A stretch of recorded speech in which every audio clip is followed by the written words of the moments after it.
Hello everyone, welcome to this video. In this video we are going to see that how can you make your username invisible in your Discord.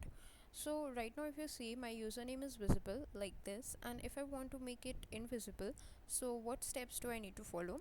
So the first thing you need to keep in mind is that this fix would only work in the browser or in a PC.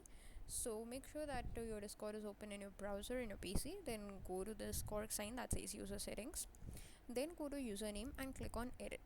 Now here what you need to do is you need to make some changes to your username. So I'm just going to delete my old username first, and then I'm going to type in two special characters. Firstly, by pressing the shift key, you need to just press the key that is just above the tab key on your keyboard and just beside the number 1, that is holding the tilde and the squiggle character.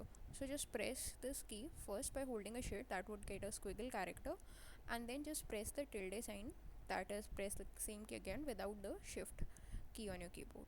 And then in the current password, just type in your current password.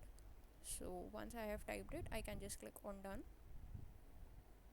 and it asks me for a captcha. That means it has accepted my username, and then your username would be changed to this tilde and a squiggle character. That means it would be invisible for others. That's it for this video. Thanks for watching.